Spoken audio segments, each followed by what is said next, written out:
taajirnimadu iyo xoolo raadisku sidqiga iyo birka waa inaanu kaa kaxaynin inaad run sheegto iyo inaad samafasho waa inaanu kaa kaxaynin walidaalika buu nebigu wuxuu tilmaamaya calayhi salaatu wasalaam kaana rajulun yudaayinu nnaasa fakaana yaquulu lifataah nin baa dadka wax daymin jiray dabeetana wiilka shaqaalaha buu wuxuu ku odhan jiray hadduu kuu yimaado qof mucsiri qof dayntii iyo xoolihii uu qaatay ee ku adagtay inuu iska bixiyo tajaawasa canhu iska dhaaf buu odhan jiray lacalla allaha an yatajaawasa canna waxaa la arkaa ilaahay haddaynu addoomihiisa u cafino kii waxba waaya in ilaahay innagana ina cafiye ciddaad waxba ka weyda iska cafi nebigu wuxuu yidhi markaasi falaqiya allaha fatajaawasa canhu ilaahay buu la kulmo ilaahay isna dunuubtiisii waa u dhaafay maadaama uu dadka markay caydhoobaan ama kacaan ama khasaaraan uu u fuutin jiray uu ka qallayn jiray isagana waa loo fuutiyo waa laga qalleeyey oo markaasi dembigiisii rabbaa dhaafaya subxaanahu wa tacaala si awgeed baynu leenahay taajirka muslimkaahi waa inuu duu khuluq noqdaa qof meesha tan khiyaama ka jirta laakiin walaa takhun man khaanak ayaa meesha taalla adiguna khiyaamada ha bilaabeen saa daraaddeed buu nebigu wuxuu tilmaamayaa raxima allahu cabdan samxan idaa baac samxan ida ishtaraa samxan ida iqtadaa ilaahay ha u naxariisto addoon mutasaamixa markuu wax iibinayo dadka u dhimriya haddii uu wax iibsanayana gorgortanka aan dadka nafta isugu keenin dadka badh baa suu u gorgortamayo qofku marka dambe isdhaa warkan iska diruunoo kaa qaato haddaan nafta isugu keenay intan muu siinaynin laakiin markaad gorgortanka ku badisay nebigu wuxuu leeyahy qofka markuu wax gadanayo markuu wax gadayaba qof dabacsanah haddii uu dayn cid ka doonayo iyo hadduu cid siinayabana uu yahay samax kaasi ilaahay u naxariisto nebi maxamed waa ducaynaya calayhi salaatu wasalaam waxaynu leenahay markaa taxaddigaa ah cibaadaadkii inuu qofku aanay tijaaradu ka kaxaynin taxaddigaa ah akhlaaqiyaadkii islaamiga ah adigoo og dadkaad la bacmushtarinaysaa inay khiyaamo wadaan ama ay been sheegayaan ama ay caynkan u dhaqayaan adigu iska jir inaan lagu khiyaamayn laakiin adigu saadiq noqo adigu dhaqankii qofka muslimka ahi ha kaa muuqdo siduu nebigu sheegaya calayhi salaatu wasalaam sida awgeed baa waxaa xadiidka tirmidiya ibnu maaja uu albaani saxiix ku tilmaamay wuxuu nebigu leeyahay baqiicoo meel wax la kala iibsanayuu nebigu yimi markaasuu yidhi yaa macshara tujaar waar qoladiinna wax kala gadanaysaay baa la yidhi nebiga xaggiisii bay u soo jeesteen calayhi salaatu wasalaam oo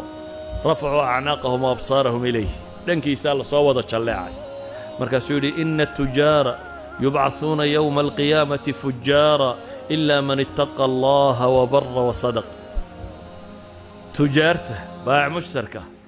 maalinta qiyaame waxaa la soo saaray iyagoo fujaara faajiriina mujrimiin dembiilayaal bay ku soo baxaan aakhire buu nebigu yidhi yaa laga reebay kuwii ilaahay ka cabsaday ee xalaashiiyo xaaraanta kala soocay ee ilaahay dikrigiisa ku nabnaa wabar dadka u samafalay ee fiicnaa wasadaq waxay tijaarada ka run sheegayey gruubkaasi waa kuwa guulaysanaya iyagu way ka soo hadhayaan ama tujaarta inta kale wuxuu nebigu ku tilmaamaya inay yihiin maxay inay fujaar yihiin waxaynu leenahay waxa uu nebigu inoo tilmaamayaa lacagta ururinteedu inay bixinteeduna la socoto shuxi aad ka baxdo waana ilaahay dikrigiisana kaa mashquulin saynu sheegnay nebigu wuxuu leeyahy yaa macshara tujaar ina albayca yaxduruhu allagwu waalxalif waar tujaaray waxgadashada laqwi tiro badan iyo dhaar baa soo gashee war bal sadaqo ku maydha baa la leeyahay sadaqada fashuubuhu bisadaqa suuqyada iyo meelahaasina waa meelo dhib badan oo nebigu calayhi salaatu wasalaam wuxuu ku tilmaamay axabu albilaadi ila allahi masaajiduha waabqadu albilaadi ila allahi aswaaquha xadiidka muslim nebigu wuxuu leeyahay dhulka ilaahay wuxuu u jecel yahay maxay masaajidda dhulka meelaha loogu necab yahayna waxaa weeyaan baa la yidhi suuqyada wax lagu kala gato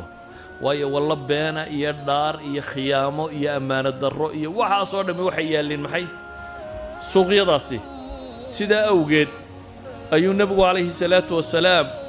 in badan ka digayaa laba dhanba waa looga digay inay khafla kugu dhacdo bal xadiidkan u fiirso wuxuu nebigu yidhi ninka markuu suuqa gelayo yidhaahda xadiidkii ibnu maajaal baana xasan ku sheegayay ninka markuu suuqa galaya yidhaahda laa ilaaha ila allahu waxdahu laa shariika lah lahu almulku walahu alxamd yuxyi wayumiitu wahuwa xayun laa yamuut biyadihi alkhayr kullu wahuwa calaa kulli shayin qadiir intaa weedhaa ninka yidhaahda markuu suuqa gelayo kataba allahu lahu alfa xasana wamaxaa canhu alfa sayi'a wabanaa lahu baytan fi ljanna kun waa imisa waa milyan dee af carabigii hore milyan waxa la yidhaha kuma jirin alf weeyaan kun lagu dhuftay dee waa 1 milyan waa 6 zero saxanka maaha wuxuu nebigu leeyahay ninka markuu suuqa gelayo maalintii ee tijaarada uu ku sii socdo intan akhriyaa 1 milyan oo ajara waa loo qorayaa 1 milyan oo sayi'ana waa laga rogayaa gurina jannadaa looga dhisayaa culammadu waxay yidhaahdaan mawطinkan baa mawطin alghafla oo inta badan dadku lacagta iyo dukaanka iyo xisaabada iyo rasaqya fataaxday xasuustaane dikriga ma xasuustaan bay yidhaahdaan yacni waa mawdic aan qofku inta badan waxay yidhaahdaan cibaadaadku amaakin alghafla iyo awqaati alghafla iyo kuwaasi cibaadaadku ajarkooda wuu xoogaysmaa waayo qofkana waxay tilmaamaysaa qof ilaahay ku xidhan subxaana wa tacaala inuu yahay markaa qofka markuu suuqa gelaya sida tan yidhaahdaa milyan xasanadood na waa loo qorayaa milyan sayi'ana waa laga rogayaa guri janneedna waa loo dhisayaa buu nebigu tilmaamaya calayhi salaatu wasalaam waxa ay tilmaamaysaa meeshaasi dhibaatada badani ka jirto qofku hadduu ilaahay ku xuso inuu yahay qof ilaahay ku xidhan dhanka kalena salmaan alfarisi isagoo mawquufa buu imaamu muslim ka soo wariyey culammada qaarna waaba rafciyaan ayaa wuxuu leeyahy laa takuunanna in istatacت awala man yadkhulu suuq haddaad awooddo ha noqonin ka u horreeyee suuqa gala walaa aakhira man yakhruju minha iyo ka u dambeeya ka soo baxa fa innahaa macrakatu الshayطaan wa bihaa yansibu raayatah waa goob dagaal shaydaan weeyaan imaamu nawowi waa wuxuu leeyahay waa macrakatu shayطaan waxa loo yidhi likahrati maa yaqacu fiiha min anwaaci اlbaaطili كالغش والخداع والأيمان الخائنة والعقود الفاسدة والنجس والبيع على بيع أخيه والشراء على شراء أخيه والصوم على صومه وبخس المكيال والميزان وحاصر ما كان عبولي سيدا درادين أي الله قلت المامين يتهيبون معركة الشيطان يماشى وعلنك الشيطان كتاكته هالضباء وهي علماته إلى هذا ka u horreeya ka u dambeeya waxaa looga dan leeyay bay yidhaahdaan haddaad u horraysana hore uga soo baxa haddaad mar damba gashaa laakiin ha noqonin marka horena ka u horgala dadka hadhowna ka u dambeeya noqda kaa ha noqonin bay leeyihin dee meeshii la yidhi mashkaakilka ayaalla haddaad adigu bilow ilaa dhammaad taagnaato miyaad belebeelaysaa markaa haddaad furtana aakhirka marka suuqa la xidhayana aad ka soo baxdo way dhib badan tahay saa awgeed baa waxaa lagu tilmaamayaa inaad saa noqonin idan waxaynu leenahay wakhtigan aynu hadda joogno furas tiro badan baa jira furaskaasi ama macluumaadka ku saabsanaadaan ama muwaasalaadka ku saabsanaadaan ama itisaalaadka ku saabsanaadaan ama taxwiilaadka waa furas yaalla furaska yaalla waxaa kaloo ka mida baynu leenahay التجارة مع الله قبل التجارة مع البشر inaad ilaahay la baayac mushtarayso inta aanad bini aadamka la baayac mushtaraynin bini aadamka meelaha uu u jilicsan yahay qalbigiisa lagu hanto hantidaa ka mid ah walidalik buu nebigu wuxuu tilmaamaya tahaadu taxaabu wax isu hadiyeeya waa maxay waa isjeclaanaysaan baa yidhahdaan qof hadduu kuu samafalo dee qofka laba goor ku seeriyeeye maalinta dambe waxaad odhanaysa wallahi ninkaan nin rag ka fiicani ma jiro agtaada miyaa lagu soo qaadayaaba ninkaa yacni bini aadamku hantida wuu jilicsan yahay sidaa awgeed ayay tujaartii muslimiintii hore waxay ahaayeen dad ducaat oo fursaddaa tijaarada ay heleen diintooda uga faa'iidaynaya lababa way kaga faa'iidaynayeen kuwooda culammada ahi dee dadka inay wax u sheegaan laakiin waxaa ka muhiimsan dhaqanka qofka markaad khiyaamayn weydo markaad aamin noqoto wixiisa u ilaaliso markaad run u sheegto si aanu u kadsoomin qararka aad ka ilaaliso marka aad samax noqoto daynta ku lahaato ama daynta ka cafido ama lacagta u dhiibto qalabka u dhiibto tiraahdo soo cadayo hadhow ka ixsaanka tirada badan leh wuxuu keenayaa dadku inaad dad badan diinta soo gelisaan dadku inay diinta jeclaadaan laakiin taajirka muslimka hadduu dhiig miirata noqdo dadka gobooda u dambeeya cabba taladiisuna ay tahay dadka wixii jeebkooda ku jira inuu qaato jeebka mooyaane qalbiga dadka ba arkaynin dee waa mid subxaana leh inaad jeebka waxa ku jirana aragto dadkan quluubtooda iyo dunuubtooda iyo alla ka fogaantoodana uu kuuma muuqan weydo waa waxaan fiicnayn tujaartii hore muslimiinta ahayd dhaqankooda xalaal miiradkooda akhlaaqdooda cibaadadooda waxa aynu nidhi waa taxaddiga ayay ka run sheegeen dabeetana waddanno dhan baa ku islaamay saa in badan maqashaan waddannadan maleesiya indoneesiya dadkan indha yartee malayga la yidhaahdo indiya qaybo badanoo ka mid ah dee jihaad cidina kuma xoraysan waxaa tegay un dadkaa tujaarta ee wax iibinaya wax gadaya baac mushtarka ahaa laakiin waxay noqdeen baac mushtar muslim oo maxay xambaarsan risaale xambaarsan maanta muslimiinta tujaartoodu dunidoo dhan waa marayaan dunida halka u dambaysa ilaa halka u horraysa laakiin raadka aynu leenahay wuu yar yahay waayo hamigaasaynan sidinba marka horeba xil diimineed inaynu xambaarsannahay ayaynan ogayn inaynu safiir nebi maxamed ka nahay calayhi salaatu wasalaam ayaan inoo dhacsanayn haddaba waxaan leenahay taajirka muslimka ahi waa qof caqiide xambaarsan oo dadka ugu yeedhaya taajirka muslimka ahi waa saaxibu khuluq waa qof akhlaaq islaamiya sida oo dadka ugu yeedhaya oo ammaanadu ka mid taho runtu ka mid tahayoo waxaasoo dhan khiyaamo la'aantu ka mid tahay taajirka muslimkii waa daaci dhaqankiisa iyo xusnu suluukihii uu dadka diinta ugu yeedhayo xataa haddaanu afka nin cilmila ahayn lisaanulxaalkiisa dhaqankiisaa dadka diinta ugu yeedhaya dee nebiguna calayhi salaatu wasalaam wuxuu tilmaamaya man khashana falaysa minna ninkana khiyaameeya nagama tirsana idan waxaan leenahay taajirka muslimkii ma aha inuu iibiyo alaab dhacday ma aha inuu iibiyo alaab uu been abuuray oo yidhaahdo ingiriiskaa lagu soo sameeyey daawada tan intuu meelo heer ku soo miiso oo meel kale ka keeno ma aha taajirka muslimkii inuu miisaanka khiyaameeyo mikyaalka tujaar waaweyn baan maqlayay oo la yidhi 10 kunoo tan buu dalbanayaa halkii 50 kiilo lagu shubi jiray buu odhanaya 49 ama 49.5 ku shub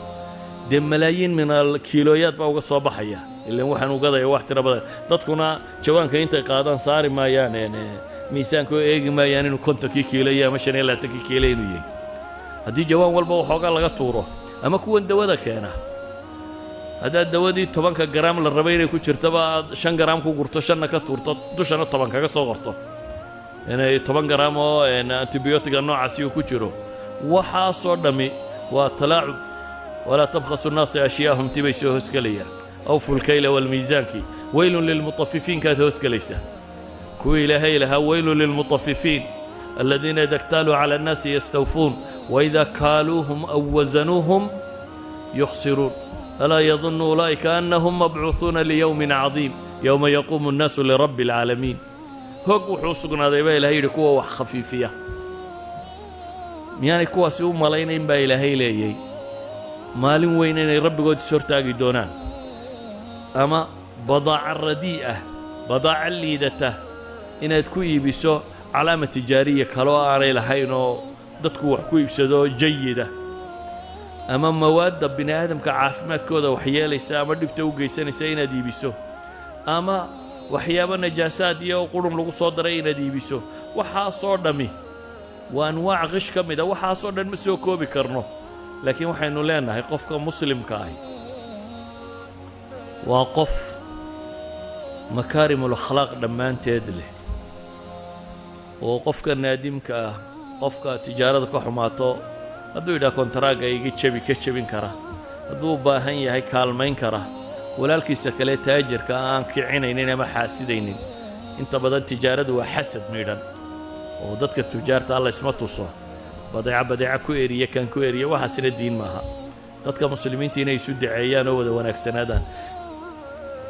furaska idinkaa iga badiya marka laakiin anigu maxaadiirtaan idiin badiyey qoladiina tujaarta ee baamushtar ku jirta suuqa iyo furaska yaalla wax badan cid idinka warrami maysaan u malaynaya idinkaa yaqaana laakiin warkan oo dhammi wuxuu ku soo koobmayaa